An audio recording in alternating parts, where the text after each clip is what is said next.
Get ready for the dictation. 10 seconds. 5 seconds. Start. Mr. Speaker, sir, I thank you very much for having given me an opportunity to speak a few words on food policy. I wanted honorable members to take as much time as possible to discuss this most important matter.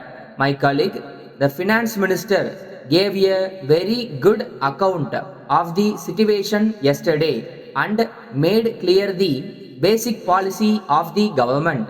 He spoke with authority since he has a great deal to do with the subject. Yet, I want to say a few words because recently there has been some confusion in the public mind and many things have been said which appear to me to have no justification at all. I wish to clear the confusion as far as possible. The Honorable Minister who asked me earlier in this session whether there would be a debate on food policy was probably under the impression that some big changes were under consideration. As a matter of fact, a change in policy was neither intended nor suggested.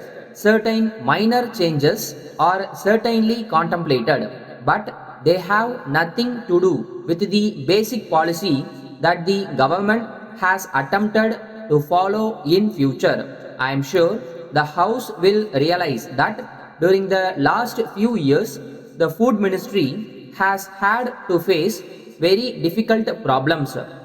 The government and the cabinet have, of course, shared to some extent in carrying the burdens of the food ministry. I am not denying that we have made mistakes, but we have also endeavored to profit by them. It must be considered that the food situation in the country, which was difficult for a long time, has now considerably eased. Although other factors have contributed to the improvement, I think we are justified in saying that the present favorable situation is to some extent the result of government policy also. In this connection, I would like to pay my tributes to my colleague, the food minister, who has approached the very difficult and complicated subject of food with an energy and an awareness which I think have produced certain positive results all over the country. In a debate of this kind, it is natural that honorable members should be more concerned with the situation in their particular state or area, and it is right that they should do so. Nevertheless, the most important thing is that we keep in view India and her food problem as a whole, and at the same time remember our basic policy. It is open to the House to discuss our basic policy, but in so far as the government is concerned, there has been no occasion of effect any change in it. And as far as we can see, no such occasion is likely to arise. I can only add that our basic approach will remain unchanged, even though the food position is much brighter. The finance minister pointed out the close relationship between the food costing and planning. But in regard to the supply of food and other necessities of life, it is not enough merely to see that there is a fair distribution or that people do not prosper at the cost of others. If we do this, and no more our economy will be static. We must also see that we get the best out of our development and planning programs.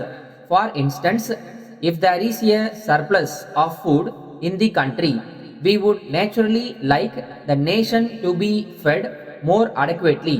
But we must also think beyond the immediate wants and utilize our resources with foresight. With these few words, I conclude my speech.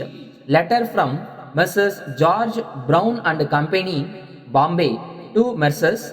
National Company Limited, Bangalore. Dear sirs, we thank you very much for your letter dated 10th instant, giving details of the land which you propose to sell to our company.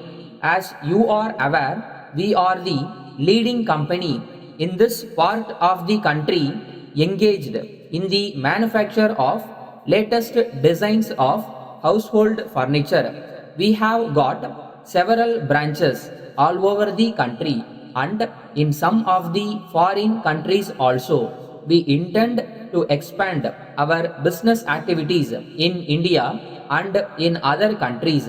With this in view, we are on the lookout for a suitable land in the important business area of your city for locating our showroom. We see from your letter that the land you propose to sell is situated in Mahatma Gandhi Road and is acceptable to us.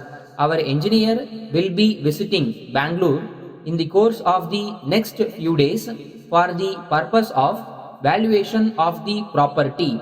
As you are aware, any proposal for the purchase of property by our company has to be placed before our board of directors for its approval. The next meeting of the board is fixed for 21st of next month, by which time we hope to be able to take a decision in the matter.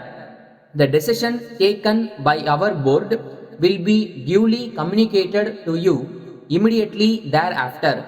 Yours faithfully,